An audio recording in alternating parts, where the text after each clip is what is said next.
All right, he rhymed. He's a rapper. We can't work with this guy. Take that man. Take that man to the bank. Take this man to the bank. Matter of fact, this man to the bank. I have a $20 million. I do have a question for you. What's up? You ever make music? I've always wanted to make like beats though, and I never really figured out like how like sampling works. But like I feel like I have a really good ear for music, and I feel like I could probably make some crazy like sample chop ups. I just never really like messed around with the programs or anything like that. I kind of wanted to dig into it and learn it, but I don't know if I'd ever like rap. Maybe like I'd fuck around. Yeah. But like I would mainly be like a producer. Like I feel so confident I would like make some crazy shit. Oh yeah. I bet. Once you know me, once you dance. Yeah, you got an ear, so you understand music and you understand what sounds good, what people listen to. You understand what a mood is, Like there's different moods for different things, I was gonna say, bro, because I was like, you got the voice to throw something on the track, bro. Man, I might fuck around. Hey, I get a little bit of liquor in me. Hey, I get a little something in me. I might hop on a track type shit. I fuck around and find out. Hey, you might have to, man.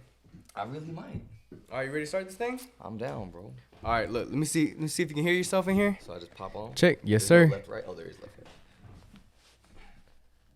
Oh. Yep. Oh, check. Hello. Do I talk check, into check. Oh shit. Yes, sir. Go ahead. Can you turn me up? Turn me yes, up. Sir. Yes, sir. Can you turn me up in the headphones? Yes, sir. Can you turn me up? Yep. That's about it. You ever seen that Chappelle Show skit? Hey, he's like, turn my headphones up. Turn my motherfucking headphones up. I can't hear. So I gotta talk like into it the whole time? Yes, sir. Can I lower it? Yeah. I think this might be as low as it goes. That's fine with me. I think it's something around like this. I just don't know how I feel about like holding it. Like Yeah. It's kind of. Yeah. I don't know how I feel. Yeah. Hey, you. What? No, I like it. It's cool. It's like this. No, I'm cool. Yeah. You I'm cool? just messing around. You cool? I'm just talking you feel shit. good? Yeah, I feel good. Feel good. Feel great. Actually, I don't want to do this shit at all. Matter of fact, all right. I'm gonna go home. Matter of fact, wait, has this been recording the whole time? Has this been recording? That'd be cool. It'd be a lot of cool bloopers. We had a good conversation. Hey, it actually was recording the whole time. That's good. I like that. No, we had some good, bro. Yo. It just is what it is. Hey, man, you already know what it is. I don't want to knock the mic over, but I'm here for it. I love it. Go ahead. Yeah. Hey. All right. So, look, let's just hit the intro. What's up, everybody? Welcome back to another episode on the Create Yourself podcast. Today, we have none other than Floyd. How you doing? Oh, shit. A.K.A. B-Boy Floyd. Yeah, A.K.A. Floyd. AKA, whoa, don't give my government name. Hey, bleep that out. Bleep that out. So you get the AKA, bleep. I'll take that. Hey, what else you go by? Just Floyd, really. Just Floyd. Mainly. Yeah. I mean, my Instagram's Jumpy, but I just put that because Rad Floyd was taken by some old, like 62-year-old dude. And Really? Yeah, man. I try to like report him on Instagram to get the handle, but like, I think I did. I even sent him a message. I was like, "Hey, man, are you using this still?" He never responded. I was upset. He probably doesn't even use Instagram. He probably don't even know how to use Instagram. I mean, he may be gone. And if that's the case, I need that handle. You know what I'm saying? Yeah. Would you take his handle if you also had to take all his posts with it? He only had like 4 posts. I'll take that. What were the posts of? It was private. Oh, it was private. So, yeah, but it says like number of posts or whatever. Right. Yeah, 4. Yeah, Do you have a lot of followers? Did he get? Hell no, man. It's some 62-year-old white dude. If he had more followers than me, I'd been upset. I'd be like, damn, what am I doing? That he is the more popular me. Right? I'd be like, hey, sir, this. What is this? We're gonna need to talk. He's actually a b-boy as well. He's like, I'll battle you. He's like, I'm one of the founding members of Zulu Kings, little boy. I'm like, what the fuck? I'm sorry, sir. I'll change my name. My bad, bro. My bad. I didn't mean to disrespect you. Is there other b-boys with b-boy Floyd? I think there's like one European guy, but I never really, I don't know. I never really like met him or anything. I think I looked it up on YouTube one time, but I feel like hopefully at least like if people look at B-Boy Floyd, it's more me than him. So Right. That's the plan, right? Hey, that's the goal. I think it might be the goal. I think you're right. I think that would be the goal. Yeah. I think it might have already happened. Oh wow. So we got the goal done. I think so. What's the next goal? Oh damn, I don't know. Maybe if I just do Floyd backwards and then try to get that one with the more hits. Just like the Dallas hat. Just like throw it on a hat. Throw it. You're the next biggest thing. You're a genius. You're a genius. This man's a genius. Let it be known. Let it be known, ladies and gentlemen. Dude, I'm so excited to talk to you. Just like really, I mean, we've literally been talking for like 2 hours now. Yeah. Something like that. Something like that. But I'm just really excited to hear more about just your history, your background, because we've known each other literally since I was 15. Yeah. In high school. Yeah. And you were over here coaching me, giving me good pointers, tips, and then throughout the years, then we ended up working together at Apple. Yeah, that was fun. And then after that, we just kind of always stayed in contact, just always showing love. Always seeing you just doing some crazy cool freaking things, winning competitions, appreciate throwing you. some rounds in. Yeah. We tried collaborating on a couple videos and all that kind of stuff too. So what have you been up to lately? Lately, I've been healing a lot with like the groin injury, like we were talking about earlier when I first got here. I'm working again now, so that's been good for me. I've been working at Charles Schwab. We were talking about that recently too. But breaking wise, I'm just working on like really expanding my style. Maybe trying to up the difficulty a little bit more, and then seeing how far I can push it. Like where can I really end up? Because I feel like at least locally, I get a lot of love, and I appreciate the love. But it's like people tell you for so long, like, oh, you could do this, or you could really be one of the best in the world type shit. And you just think like, oh, that's just the homies, they just gas me up. But there's a part of me that's like, oh, what if I really could though? Right. So Right. next year I want to see like how far I could push it. So Yeah. So what does that look like? What are those steps? So first step would be to like, start hitting the Olympic qualifiers that they've been doing. I was supposed to do the Texas one last year, but that's the day of the event. We get to Pierre's house. Shout out Sweet Pea. Hey. We get to Pierre's house, and we're warming up, and I'm doing flares, and I pull my groin like mid flare, and I was like, oof. So I couldn't even compete. It was the day of the competition, and like from how it went, no disrespect to anybody, but from how like the bracket went, I felt like I would have really, really like gotten at least like top 3. Wow. Yeah. At least that's how I felt. Like, So how did you feel after that? Like you pulled your groin. I'm sure that was probably like a very just like damn moment. But how did you feel from that, and how did you bounce back? so in that moment, like I was like, damn, I pulled my groin again. I mean, I won't lie, a bit of me was relieved because I was like, hey, I ain't got to battle no more. Yeah, right. Ain't no pressure no more. I'm just chilling with the homies. I could just watch and chill. Yeah, and, I could just hang out and vibe out. But luckily my crewmate Fee, he was there. He's a physical therapist, or used to be. So he just kind of jumped on it immediately. Was like, he was very upset. He was like, so you pulled it again? You don't listen to anything I say, do you? And I was like, oh shit. So he gave me some shit, and then he gave me like a plan to follow and adhere to, and I stuck to it. Luckily with these other pulls, it hasn't been as like an extreme of a recovery time as the first one. The first one was like 8 months. The second one was like maybe like 4 or 5, and then this last one was like another 4 or 5. Wow. Yeah, so it's big setbacks because I can't train. Right. At least physically I can't train. I always try to think of different concepts and stuff, and like Sure. I ain't gonna lie, like I kind of bit Jay-Z, I don't know if you like follow Jay-Z like that, but No. whenever he first like started coming up, he never really wrote it down. He would always just go over the raps in his head while he was selling crack on the corner or whatever. Like, he would just kind of keep it going in his head. He would like have his headphones, like make the songs and just keep the songs in his head. So like a lot of the times, even while I'm at work and stuff, I'm just trying to think of different moves, think of different rounds, Right. and different ins and outs. And while I was hurt, I mean, it was able to really like continue working on my creativity and my concepts. So that's how I would say like I bounced back, is I focused more on the mental aspect of it. And I think at a certain level, at least the level I'm approaching, I feel like I'm approaching, it's more of a mental game than anything now, because it's not necessarily what you're doing at this point, it's how you're doing it. So I mean, you could have all these difficult ass moves, but if you're not like really doing it in an impactful way, then you're not really going to stand out and really leave like a mark. Absolutely. That's such a huge key, and I think a lot of people can really learn from that, because if something like that happens to you, it can be very mentally defeating. Oh yeah. And especially when it's a very physical thing that you're doing, right? And you can't go and just go and do some flares or some windmills or some footwork. I mean, maybe you could do some freezes every now and then, but still, like, that's a very hard thing to overcome mentally. But the fact that you said, okay, physically, I'm down, but mentally, I can go up. Yeah. And you're able to really have that. And, like, it's crazy that seeing you back, like, just at UMF and seeing you get down, I was like, it's like this man never left. It's like this man never had any type of break, no time off, nothing like that. So it's so awesome to see that you really just working on your mental has done so much for you. Yeah, and I feel like it's the older I get too, because I'm not gonna be able to keep putting all this like tax on my body in a sense. It's very physically taxing, and I'm Absolutely gonna keep building up injuries. I feel like really focusing on the mental aspect, the creativity aspect, and just like practicing throughout the day in my head. Like, so by the time I get to practice, I'm not really labbing as much or trying to come up with stuff. I'm like, oh, what was this idea I was thinking about earlier today when I was eating lunch? So do you write it down, or is this all in your head?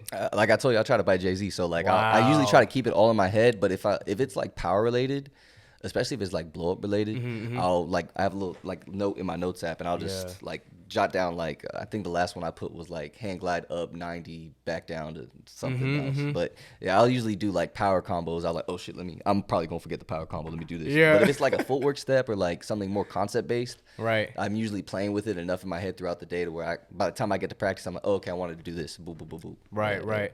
Dude, you reminded me when you said power, because I don't know if it was several years ago, but I remember the running joke was, I can't do a windmill. Yeah. Disclosure, I still can't. But No, can you still not? no, like I got super basic mills, Yeah, but yeah, like yeah. you would probably never see me do more than like one all right windmill in a Right. battle. Yeah, like it's pretty much like a transition move. it's 100% transition. Like I think what I do now is I'll do that like pull through flare. And I'll do like half a mil, and I'll pick up one hand to gremlin. Gremlin spin. yeah. So like that, I'll use it as a transition move. But even then, like I'll never just jump in and do some mills. That's how I Yeah. actually tore it the first time. I was Really? It was windmill. Yeah. I had That'll this whole, always be the downfall. yeah, Just a man. windmill. I had this thing because we had I think you were still with Apple at the time during the pandemic, right? Yeah. So you know how they sent us home and we weren't working for a minute, Right. and like we were just kind of just chilling. Just chilling. So I was like, oh shit, this is the perfect time. So I started like training super hard. Like I had a regimen down. I was on a diet. I was like working out. I was doing Yeah. yoga. And what I realized too late was I had overtrained. So like on the days I wasn't practicing, I was lifting heavy, yoga, stretching, whatever, like running, all that stuff. And then the other day I wasn't working out. I was practicing nothing but mills, like for maybe 2.5, 3 hours, like nothing but mills. I had this whole thing. It was mills before May because it was like March, April at the time. Yeah. And I was like, yo, I can get mills in a month. I'm not working or anything. Oh, like, for sure. I got this. Yeah. And then I overtrained. And I mean, fortunately, like my crew was there, like Choi, JG, Joe, Yao was there, of course. Savage was there. But like when it happened, like I was just rotating over and then bop, like I heard like a little snap. And then like I couldn't really stand up, and I was like, "Oh, I'm okay." So I just kind of slid off. Like at practice, I'd be fucking around, so I'll slide off. Right. I was like, "I'll be okay." And then I stood up, and I almost fainted. And then I think Choi like caught me, and then I realized I was like, "Oh damn, yeah, I'm probably really hurt." Dang. And like I felt it a little bit. I mean, it's still fresh, so like adrenaline's rushing. Like I'm like not really paying much mind to it. And like the next morning, like I couldn't open my legs up. Like my legs were like this. I couldn't open my legs up. And I was like, shit, I can't get out of bed. So, like, fortunately, you know, I had a lot of help from my girl, my mom. They really, like, supported me and, like, helped me through that time. Like, just helping me get out of bed to get to go use the restroom, helping me get in the shower, like, shit like that. Wow. And then, yeah, like, it was just really, really super tough. I had to overcome a lot. What would happen was in the middle of the night, like, while I'm sleeping, my groin would pull again. So like I couldn't move it any sort of way. Like if you roll over or something, like boom, like pull. Your groin is so connected to literally every movement. Yeah, like your do. lower abs, everything. Like you roll over on your side, like boom, like that shit pulled. And I would scream into my pillow because it was really, really, it'd be 2 a.m. like I'm just sleeping and I wake up and like turn around or something and boom, pull. And it's like the pain is fresh again. Like it just happened again. It was tough, but I mean, you got to work through it. It's the only thing you can do. And now you're back, and I guess now, do you just try to warm up more, or just really just take it easy? Yeah, no. Now I think a lot of it for me is maintenance outside of practice. And diet a bit. Like I've upped my hydration a lot. You remember Lizzie from work? You know, she was a nurse and everything. Now she's a nurse. Shout out Lizzie. Hey, Congrats. shout out Lizzie. But like she really kind of painted the picture of like, hey, you smoke, you drink coffee, you say you drink a lot of soda. Like all this stuff is dehydrating you. What do you think is gonna happen to your muscles when you're working out? Like they're dried up. They can't really stretch. They're gonna snap. This is why this keeps happening. She was like, you really gotta focus on your hydration and really like hone in on that. Wow. And so like that was a big key for me. So I really started honing on my hydration. Yoga, I'm doing yoga, trying to avoid overtraining. So when like really listening to my body, especially like in a practice, like now what I do if I'm about to compete or practice or anything, I'll go up and I'll just do I'll do a handstand and I'll hold that for I'll try to hold that for like maybe a minute. And then I'll go into like a handstand straddle and I'll go to planche. And depending on how that goes, like that's like the checkpoint for my body. It's like, okay, I can play around. I can do some power today. Wow. If that doesn't go well, then I'm going to be a bit more conservative on my dynamics today. So it's really like just really listening to my body and focusing on the maintenance outside of breaking, you know? Right. Yeah. And it's interesting because I think as we kind of evolve and do more advanced things, we get older and our habits change, our lifestyle change. It's really, really important to pay attention to your body. Yeah. And sometimes we don't recognize the transitions that our bodies go through because when we were younger, we could, whenever just like throw our bodies around, just randomly just whoosh, do all this crazy shit, no warm up at all, no water, smoking, whatever. And then later on, you're like, how come I can't do this anymore? I feel like I dance more than I did back in the day. Right? Yeah, no, 100%, bro. I remember that. I used to just jump in, no warm up. Right. And now I can't jump in no warm up. I see all these people, I'm like, especially like young kids, and I feel like an old head. I'm like, hey, watch out now when you get to my age. Hey, you should probably stretch. Just letting you know. Hey, drink your water. You gonna drink that Coke? Do you need that Coke? That's your third Coke in the pass out. You don't need that. And now we're those people. Yeah. We're those people that the older generation before us, they're like, hey man, watch that. And you're like, all right. Yeah, I didn't listen to nobody. You should stretch. I ain't gonna stretch. What you talking about, bro? I don't be like flexible like that. And now I wish like I spent the time to get flexible. But you know, live and learn. You know, sometimes you gotta learn the lesson by going through it. Absolutely. And I think it's a really good lesson to even go through. Being more patient, really spending that time taking care of your body instead of continuously destroying it. And it's Did it die? Hey Google, pause. Hey Google, stop. All right, bet. Disrespect Google. BRB, hold on 1 second. Do it. Yes, sir. All right, so back to it. Talking about being patient and learning that I guess lesson of life as we get older and we're doing all these physical things and just learning to really be in tune with our bodies. Yeah. And so as you're evolving through this, what would you call breaking? I mean, I guess just like it is a sport, but it's to an extent. Like I know right now there's this whole like kind of debate amongst like the community, like art versus sport or athlete versus artist. And I mean, my take, I'm not gonna try to pick a side because I think they kind of go hand in hand, but I've always viewed it as like an art form. You know, it's a dance, and dance is a form of art first and foremost. And I think with breaking, because it's so dynamic and so athletic, people forget that it's a dance first. And I think that's why it's really a lot of people are really impressed by Jeff, because Jeff, I mean, he still has the dynamics, but he's dancing first and foremost. And at least in today's generations of breakers, like nobody's really focused on the dancing aspect. Everybody just wants like the crazy moves, which I don't blame them. But like, don't be mad when you lose to someone that's literally dancing, because it's a dance. You gotta listen to the music first. So I would always like say I view it as like an art, more from that mindset. Like when I'm in practice or I'm approaching a battle, I'm more concerned with the artistic integrity of like my movement and all that. So that's the beautiful thing about dance, and it's so interesting because in a lot of art forms, you don't really have to worry about the physical aspect of it and take care of yourself physically, but you really have to pay attention to it, especially in dance.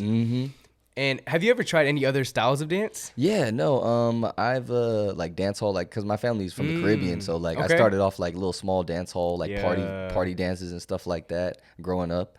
That's why you got that flavor, right? You know, that's why when you walk on, you got that little island vibe to it. But I've dabbled a little bit in like very basic ballet, modern, contemporary, just to appreciate those forms of movements more from like an artistic approach, and even like try to incorporate some of those concepts into my breaking and into my movement. You know, like especially now that I feel like I've gotten a lot more like experience in the game. I try to incorporate those movements and really try to make my footwork and my floor work a bit more, you know, abstract. Because I mean, steps is breaking at the end of the day, but you know, the slides, the threads, absolutely, pretzels, stuff like that, you can get really creative and really define a new style of movement with those concepts. Yeah, that's what's crazy about breaking to me, is that as long as it's been around, seeing how it's evolved and continuously evolved, you would be like, there's nothing else to do. Yeah, there's nothing else to do. But seeing the way that people can transform their style through just different small movements, threads, whether they incorporate little things into breaking, which I want to ask you about this too. I know, or at least I've seen, when breakers try to incorporate other styles, there's like a line. Yeah. There's a line between it being dope and it being gimmicky or corny. Yeah, 100%. And it's interesting because I feel like breaking is almost one of the, not only, but a very, it's one of the ones that do that the most. Where it's like, hey, you got to kind of watch that line. You gotta dance. You gotta dance the line. You gotta dance the line. Right. You got to, because if you don't, you're gonna end up looking like a gimmick. Right. Yeah. Right. So what's your take on that? On like just between like the gimmicks and like incorporating the different dance styles, I think it's cool, but you gotta be fluid with it. And from my personal taste is I like seeing people take the concepts from different dance styles and different terms of different types of movement. But you gotta take it back to breaking at the end of the day. So whether you're stealing, I don't know, like a type of slide from a contemporary movement or a combination from a different style of dance, you still have to then turn that back into breaking at the end of the day. You just gotta add that little dash on top that makes it breaking. You know? Absolutely. So I mean, I can see how some people, because again, like you said, it gets too gimmicky whenever you just kind of commit to more than one more than the other. Right. So I mean, I have appreciation for it and all that, but I always say, like, especially if I'm in like a judge's seat or anything like that, you gotta take it back to breaking. It somehow, some way, you gotta find your way back into breaking. You can't just do the movement, because then you're not breaking anymore. You're just doing. That's why true. I don't like flips and stuff like that. Right. Yeah, unless like you're doing it into or out of like a combo specifically, and you're making it breaking, then that's cool. But if you're just, I'm gonna start my round off backflip, you're not breaking. Right. You're not breaking at all. But if you're doing like a combination, like, I don't know, swipe, mill swipe, backflip, or gainer or something, then like, then you're incorporating it into your overall, like, But style. that's not the main, right? That's not the main thing that would make that set good. I think when you take, that's a good point. When you take those styles from other dances and you make that the pinnacle of your set, it becomes like, you're not you're incorporating this, which is really cool, but at the same time, if that's the peak of what you're trying to show off, you're trying to take away from breaking. 100%. You got it exactly right. That's exactly how I feel, because you're again, like, you're not breaking at that point. You're just out here doing like a full twist or something, and that's not to take away and say that's easy, because it's not. It's super difficult. Absolutely. But you're in a breaking environment. You're in a breaking battle. You got to kind of stick to the script in a sense. Absolutely. And so I'm really curious, how did breaking start for you? For me, so it was actually I was dancing like my whole life. Like I said, like little party dances and stuff. Like anytime we had like a New Year's party with the fam or like a wedding or something, I'd always be on the floor just vibing, like just stay. So I always had the music in me. It's just when it came to picking like a style of dance, at Timberview, because that's where I went. Shout out Timberview. The guy I first saw like really break in person, his name was Jeffrey or Jeffro. Okay. Which isn't the Jeff now, but in Rad. But he shout out. Yeah, shout out B-boy Jeffro from Arlington. Shout out my boy Jeffrey Ortiz. Good to see you. Jeffy, don't do that. Anyways, he jumped out, like it was a pep rally, and you know pep rallies, everybody's hyped. Sir. He jumped over the railing, and everybody's like, "Oh shit!" And he just went and did like maybe 2 or 3 flares, and everybody's freaking out. I was like, "Oh shit, that's crazy!" So cool. And then I was like, "Damn, I kind of want to do that," but I didn't really think anything of it. And my girlfriend at the time, she was on the drill team. Yeah. And just so happened his girlfriend at the time was on drill team. So we ended up crossing paths. And then he was like, yeah, no. I was like, oh, shit, you're that breaker guy. That's cool. And we were hanging out. And he's like, hey, you want to try it out? I was like, fuck it. So I went to, my first session was in front of like the Performance Arts Center at Timberview, like the little common area. And I met the guy I pretty much started dancing with and still dance with now. His name's Joe. You know Joe. Yeah, the first day I started breaking, the first session I ever went to, Joe was there. Really? And that was his first session too. Shout out Joe. Yeah, shout out my boy Joe, man. That's the day one. That's my brother, bro. Hey. But so we met there, and that was like my first session. We started practicing. Then me and Joe like got really, really cool, and he used to pull up to the crib. He was out the Navy at that time. He had just got out. So he had a lot of time on his hands. So he would just pull up to the crib. We'd practice, like, no bullshit. We would practice like from when I got out of class, which was like maybe 2:30, and we would practice till like 8:30. And I mean, like, talking about it, like, damn, man, that's work. Right. But when you don't know what you're doing, like, is it work? You just fucking around, right? You are. So like, I'm trying to do footwork. I'm trying to figure shit out. And I mean, like, we didn't look up any videos. We didn't really have in Arlington, at least, we didn't really have like a b-boy community. Yeah. So it was really just at the time it was me, Joe, Jeffrey, and another one of my friends named Adam. And we had like a little crew at that time, and we would just train day in, day out. And even though like if I was part of the scene sooner, I'd probably be a bit better in certain aspects of the dance. I'm very grateful for it those days because it kind of forced me to learn how to be creative and like only work with what I have, you know, and like that made my style like the outs of Joe's style and vice versa. Wow. If that makes sense, right? And I feel like that's why we dance so we dance similar, but at the same time we dance nothing alike. Absolutely. Because we were teaching each other and we were learning from each other.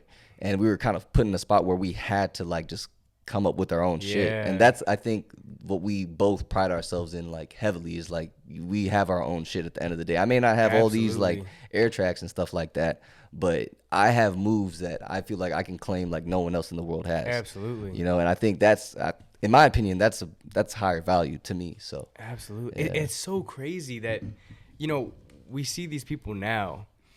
And now knowing the story, it's just everything just starts connecting together. Yeah. It's like, what in the world? It's so nuts, especially when I look back and things like you know Checo. Yeah, I was that was my partner at UMF. Like when I first started breaking, like first time I met Checo, we were at some small jam. And I called him a biter. He had did like his little head slide. And I was like, hey, what's up, Nagin? And I call him a biter. And then his brother, Goo, shout out Goo, was like, hey, he's calling you a biter. And then Checo was like, what the fuck? And so, like, you know, he gets upset and, like, he calls me out. And this is, like, we just did the top 8 or something like that. I mean, of course they won. I just, like, fuck, I was nobody. Yeah. So, like, they won. And then he was like, nah, fuck that. Like, we're going to go rounds. Let's go rounds right now. And then he's like calling me out. And I'm like, yo, we're the first battle of the top 8. I was like, nah, bro, I'm not going rounds with you. And then I was like, hell no. And then he's like, that's fine. Let's go to the side. So we go on the side, right? Yeah. From where the battles are happening. And they call it the next battle. Nobody is watching that battle. Everyone goes to the side to watch me get called out, right? Or to watch Checo call me out. Yep. And like I'm just like, hey man, no man, the battle's gotta finish. The battle's gotta finish. I'm not battling you, bro. I'm not battling you. Bro. Hell no. I don't want none of that, bro. Yeah, I'm cool on all that, bro. I'm cool on all that. And so like it kind of blew up into some other stuff. But for the longest, I did not like that, man. I was like, and I used to go to practice and I was like, yo, I gotta get better than him. I gotta get better than him. Yo, I gotta smoke this dude in front of everybody. That fuel. And then like I saw him at Break Yourself Fool like maybe a few months later in December, he smoked shit out of me again. And I was like, damn, I gotta beat this dude. Like it was a lot of motivation and there's a lot of like rivalry at first. And now like that's like my brother, man. That's like my OG. He put me on. He actually really like taught me a lot. And it's just so crazy to see that, like, again, like, come full circle. Like, he's in RAD. He was one of the founding members of RAD. And he was the one that kind of introduced me to that part and, like, helped me, like, kind of sponsor me and get me in RAD and, like, help me build and, like, connect with them. And, like, I wouldn't be, like, where I'm at without, like, Checo and Choi, Joe, and all the Take It Easy guys, Fee Yao, Hung, all those guys. Like, it's so crazy, like how it really takes a village to kind of get people to a certain point, you know? You can't do anything by yourself. You can't. And then like the only thing I feel like I got to do now is like if anything comes of it, like I got to make sure that I look back and I grab people and I pull people with me because that's the goal, you know? Absolutely. And it's awesome that you always give credit to those people in your community and the people that brought you up. And it's really a big part of your story. Yeah. You know, and hearing all those things and it all comes full circle. Yeah. And these people are now like your brothers. Yeah. They're these people that are like your writer. You had so much like history and sessions. Yeah. I don't think there's like when I think about the older days and the sessions and going 4 or 5 hours. Yeah. Not thinking a dang thing about how tired I am. Not thinking about what I got to do afterwards. Just being so there and being like, this is what I want to do forever. Yeah, with your boys too. Like, you know, you with your friends, you with the guys, you're hanging out. Like after session, you may go grab a bite, like hang out. It's a lot of bonding and you really build a brotherhood with those people, you know. And even like a lot of the guys, like they don't break anymore like that. They may not be in a position in life where they can afford to do so, or they just may not have the same passion for it anymore. And that's fine. I think whenever I was starting off, it used to bother me a lot, but eventually it came to the point where I'm like, yo, everybody got to live their own life, you know? And as long as, you know, we have those memories we can look back on fondly and we still keep up with each other and we still do our best to, you know, be in each other's lives. Like that's all you can really ask for out of like, you know, people. You can't force people to do what you want to do at the end of the day. Absolutely. And I think sometimes for me coming out of breaking, I I always go back to it. Yeah. And I always just throw down and always practice stuff. A little something like, you know. Yeah, and I'm always like, I'm gonna get back into breaking. I'm gonna get back into breaking. But the time dedication that you really have to commit, this is what I realized. It's not something that I can just pick up. I can't just pick it back up. I was doing yoga, I was doing freezes, I'm conditioning my body, I'm having my cardio up. It is. But I think the best part about breaking, and like most forms of dance, is you have to be completely present. To really and truly be in your craft, you have to be present. 100% present. And it's a beautiful thing. Yeah. It's a beautiful thing. You see a lot of magic happen, especially at like battles and stuff and events. Like people don't realize like if you're not present, you're gonna get smoked, or you're just gonna get like looked over or whatever. But if you're present and in the moment and like really there for it, like it hits different. Like things happen. Like moments really occur in those little pockets, you know? Yeah. And it's something that I really love about watching you get down is you really incorporate yourself in your dance.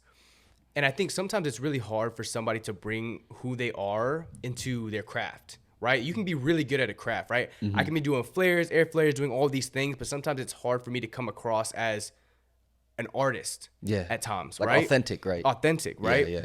And there are powerheads that do know how to do that. That boy Lil G. Okay. There's Hey, so Angelo, many people. Hey, come on. Hey, shout out Angelo. Hey. Hey, shout out Angelo. He's amazing. Hey, he's a legend. Like that was probably the first person, like high key, he was the first person in the world that did like was it Flare 90, and while he spun, like go to chair spin and keep spinning.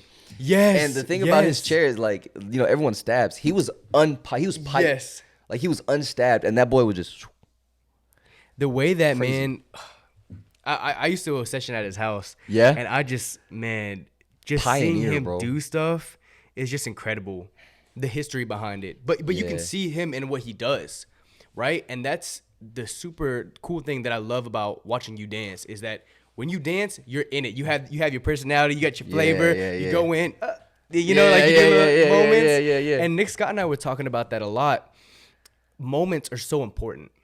And creating moments. And sometimes people are like, nah, you shouldn't have to do that. You should just be able to do whatever. And, you know, but in order for an audience to digest, in order for your opponent to really know what's up and like, I'm here right now battling you, you have to create those moments. Yeah. And you got, like you said, I like how you use that word digest. You got to give time for people, especially the audience, like time to digest what you're doing. Like, absolutely. If you're at a different like maybe the Olympic stuff, you may not have to focus too much on that. You still want to though, because the audience comes into factor no matter what. Like the energy in a room can sway a judge even if they're super focused on what you're doing. But someone catches a moment and that energy shifts, like you can feel it, you know? But giving people time to digest your movements and understand what you're doing is so important, because if you go too fast, you're just gonna go over people's heads. Absolutely. You know, you gotta dish it to them. It's gotta be delivered to them. So that's key. And I think a lot of people don't understand that, you know, and it's like in levels, right? You have a time where you're working on the foundational, the craft, being able to do the moves and perform them, and then you take it to the next level where now I have to learn how to package this up and put it out. Yeah. Right? And that's such a cool thing that there are really levels to it. When people say there's levels to it, there's levels to it. Yeah, and then you got to add on like maybe your own concepts, your own moves. Like after you get to a certain point, like okay, just because you do flare mill halo, everybody's doing flare mill halo. Yeah, you did a double flight. That guy over there did a double flight. Right. Can you do something no one else can do, or do you really have like your own thought process? Are you being authentic? You know, like genuine. And I think that's where, at least for me, that's where the value really comes from. Even if, like, let's say I go and try all these things and nothing really comes of it, that's fine, because at the end of the day, I know I can go back and say, like, I've done stuff or I do stuff that nobody else does. And that's what I really pride myself on, like, at the end of the day, is having my own authentic ideas and not really trying to copy anyone else. Yeah. Absolutely. And how did you form your own style? How did you form this persona that you come and bring out and you've been working on? How do you do that? I think it comes from a lot of things. You know, I get inspired by like any and everything. As cheesy as it sounds, like I go for a lot of walks, especially like on breaks at work and stuff. Like I'll go walk. Like I'll get inspired by a fucking duck, bro. Like, you know, like no, like real shit. Like I'll get inspired by like nature. Of course, music. That's probably the number one inspiration. Yeah. Comics, video games is huge. I've taken so much moves from video games, like different positions or different, like seeing like fighting games and how they move and stuff. Like I take so many things from there.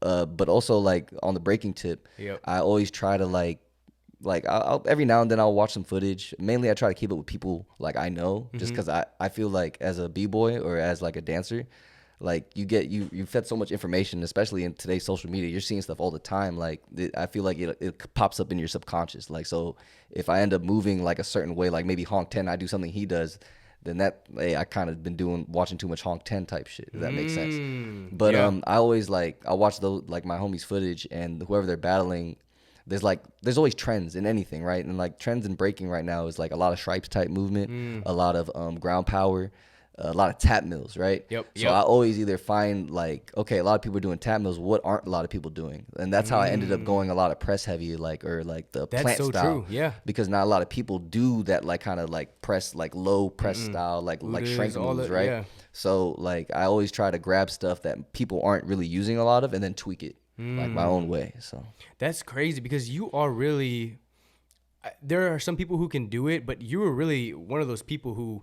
Oh yeah, he's doing Buddhas, but you could do it so well, planches and all that stuff, and you use it to your advantage, and it's so impressive to see, because you're right, it's really stuff that people don't see a lot of times. Yeah, and that's really hard to do in breaking. So the way that you've made yourself stand out, but continue to make yourself stand out, I think is incredible, because some people can get stagnant. Like Nick Scott and I have talked about it a lot. Yeah, where you can get really grounded in your style, and that's amazing, but you stop pushing yourself. Yeah, right, and you're one of the people that I always watch that keep pushing the boundaries, right, of what is possible and what you're possible, or what was possible to you. Yeah. Right.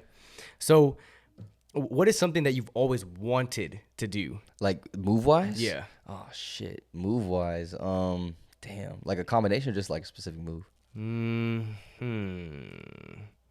That's a better question. Yeah, right. Right. Let's do combo. What's like your dream combo? My dream combo? Okay, I ain't even gonna front. My dream combo is mill, air track, mill. I think that is like that's clean. The prettiest power move combo, because it's low, high, low, and that's crazy. Especially if you like throw mill, air track 1.5 back down like that. Yes. Like that shit is just pretty to me. Like just the overall, just aesthetically, like looking at it, not even like knowing anything about breaking. You see that and you're like, what the fuck is that? Like that's crazy. So I would probably say that's like my dream combo. So you working on air tracks? You working on air flares? Again. Yeah. I had air track for a little bit when I first started, but I didn't have anything else. Right. I didn't even have flare, but I had like one or two air tracks. That's crazy that you had that. Yeah, but it's like it went away super quick because I didn't have anything else to use it with. So I think I'll probably spend the next few months, at least this off. I'm referring to like, when there's not competition, it's off season. Yeah. I'll probably spend the off season trying to get like maybe one or two, and then being able to combo that into like some of the movement I have already. Yeah. Like maybe that crow spin I have where I hold my leg and then like pop up air track or something. I don't know, but like stuff like that. That'd be crazy. That'd be insane. If I can get, I said that. That's just. I said like I could probably do it, but I don't know yet. Like that's fucking nuts. But I think you could do it. I think you could do it. I'm saying you could do it because I want to see this shit happen. I'm gonna go for it. I got you. I'll tag you if I get it. Hey, you better, bro. You better. And that's super cool. One thing I want to ask you about too. Mm-hmm. I think the breaking community is starting to, and they've always posted on Instagram and that kind of stuff, YouTube and all that stuff. But it seems that breaking is not the most popular form. It's very underground. Yeah. Isn't that interesting? But it's so amazing. Yeah. It's very amazing, and I feel like the reason why it's underground is because, we've seen surges of breaking before, like America's Best Dance Crew didn't stick. Beat Street, not Beat, I think it is Beat Street, but like all those old movies and stuff, like Breaking 2, Electric Boogaloo with Lil Broom and all that, like all that shit, like you saw a huge surge, and then there's always been like a surge and then like a major pullback and then like another surge and a major pullback, and I feel like part of that is because of a lack of like a structure for it. Right. Like I think what Houston's done really well, like Jeremy and Moy, them is like set up that school, so when you do see a surge, there's people that always stick around after the surge. Like I stuck around, you know? Absolutely. But if like not everyone can push by themselves, like people need a resource or like, a place or an outlet, So it's kind of like a net almost, like you get a surge and then they go to the school and then you probably get a lot more people to stick because they have a consistent place they can go participate in the culture. I'm really interested to see like what happens with the Olympics and like where it goes from there, but we just gonna have to wait and see. It's gonna be tough. I mean, what I think is gonna happen, like even if like the Olympics, we don't see like a huge surge that sticks like permanently or anything like that. I think what we've already started to see too, especially in like fashion brands. Like I saw like I think it was Louis Vuitton or like Balenciaga. They had like random B girls and B boys like in like a little Instagram ad, and they were doing like freezes and like air tracks and like all these different combination power moves just in the clothes. Right. And I mean, that's the coolest thing about B boys. I think there'll probably be a lot more like different modeling opportunities and stuff, is because we could hold different positions that like regular people can't do. So if you want to show off your if you want to show off like a wardrobe or like your new spring collection or something in a different way, like with the clothes are hanging or whatever, like let's say I had like this vest or like a jacket on or something, I'm doing like a press or something or like a flag or something, like the clothes are draped or hanging a certain way, like it just adds a different dimension to it. So I think we'll definitely see that in more like in the advertisement space for sure. Oh, absolutely. You've seen it with Nike with like Gilu and her like stuff she's done with Nike. Nike's slowly starting to jump into it. Like they've sponsored like some European crews to do like an Air Force One shoot, and they gave them like Air Forces or whatever. So cool. But like that's so cool to see. Like it's gonna be possible to really maybe jumpstart careers for some b-boys and b-girls. Yeah. And I think to your point, one of the biggest things too is it's really hard for people to go somewhere. Yeah. Right. Like if I want to do ballet, there's ballet studios. Yep. There's a path. If I want to do hip hop choreography, you're right. There's not paths set in stone for people in breaking. So you kind of have to either create it on your own, or you have to be a part of a community that you are really embedded in already that can help keep you there, right? Yeah. Because if I go and I move and I'm in Seattle, I'm sure there's b-boys over there and I can go to competitions and stuff, but it is a bit harder because there's not a lot of studios that are like, this is where you come to. Yeah, you kind of got to be in the know. You got to like really go fishing for it versus like something that's just readily accessible for you, And that's the toughest thing too, because like there isn't a path. So for like a lot of breakers, they may want to like do this full time, or they may want to like really make a career out of it, and there's no real genuine set path like to make any sort of money yet. Yep. But I think there's going to be a bit of hope whenever like that Olympics comes around. We may see big increase in like teaching opportunities, different like workshop camps and stuff like that. Maybe studios will really start to be like, damn, like instead of paying this ballet teacher so much, let me also pay this b-boy like a lot of money too, so they can come out and like support and like have a class and like coach kids and spread the knowledge. That's one of the biggest things that I want to do. I'm really wanting something to blow up. Yeah. And one of the biggest things I've always had a dream of doing is creating more open space studios around the area for people to go to, because you get out of school, I mean schools kick people out all the time. We got kicked out all the time, bro. Even at like college campuses and stuff, they just kick you. Even if you're in like the community areas and nobody's there, they kick you out because they're worried about like liability or whatever. All that stuff. Yeah. And if b-boys get hurt, they don't care. They're not suing nobody. They be like, oh man, I should go to the doctor, and then they don't go to the doctor. Exactly. No, and that's the thing, but it's sad because I remember like just me and the crew always getting kicked out of everywhere. We're just trying to find a place to like.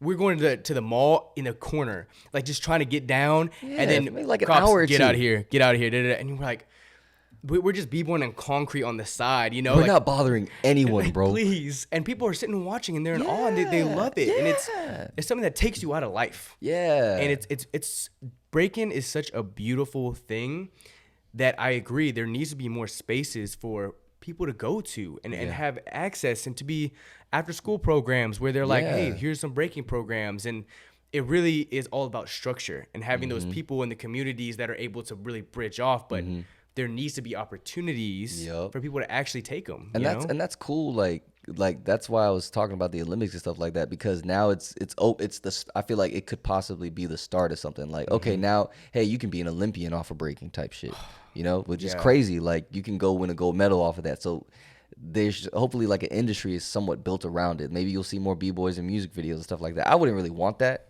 for like breakers, but like I would love to see like the art form taken much more seriously, because I feel like people put all this emphasis and like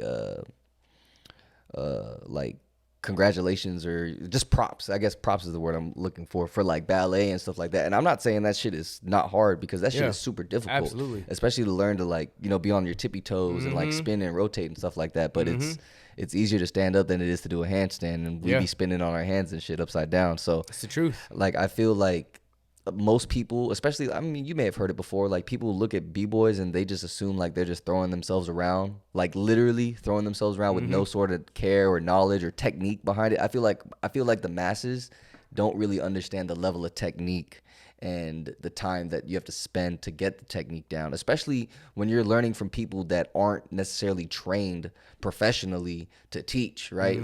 Like we said, there's tons of ballet schools and stuff like that, where if you want to learn ballet, you can go and learn from like a professor that's been doing this for like 20 something years, and they're like accredited and they have like all these degrees and stuff like that. But with breaking, you go to a session, you may learn from someone that's been breaking for like maybe 10 years or so, or maybe you learn from someone who's been breaking less, Right. So there's no real, again, like structure for people to like pursue it, Right. And I wish there was, because I think, dude, breaking has absolutely changed my life. Yeah. And it's the coolest thing. Like, the people that I met through breaking, the feeling of whenever you can do any type of anything. Yeah. You know what I'm saying? Yeah.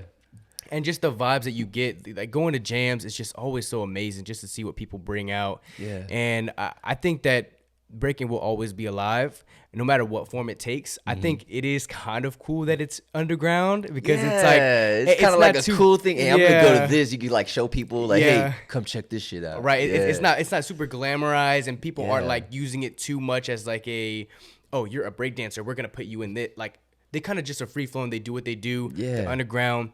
But it would be a beautiful thing to see more structure behind it, so people can really have more opportunities to get into it and to use it as a career. Yeah. That would, dude, I used to dream about just touring the world with my boys and just not having to worry about any money, but just breaking and touring. Like some Ruggeds type shit. The Ruggeds? Oh, my gosh. Did you see them? They just won Battle of the Year. Did they really? They won Battle of the Year, and they... Oh, hey, Google, stop. We can keep going. Oh, yeah, but they just won Battle of the Year, and they took second last year, the previous year. And I think in their beginning, like, you have to do a showcase or whatever. They had the second place check, and they broke that shit. No. In the beginning of their routine, and then they hit their routine or whatever. Like, that was a ballsy move. If they didn't win, that would have been embarrassing. But, hey, shout out to the Ruggeds. The Ruggeds are super dope. Ruggeds, I think this year was definitely like their year. Like, man, they went out everywhere. Like, freestyle session, I don't know if you got to see some of those battles. They ripped it over there. That last battle for them versus Red Bull was insane. Did you see that? Yo, when you get a chance, like, that was probably one of the best battles I've seen in a long time. Yeah, it was so close. It was like neck and neck. I mean, you had all these high level b-boys and movers just killing it, and it came down literally to like maybe the last round. Like, Red Bull started this like hack commando, and it got crazy.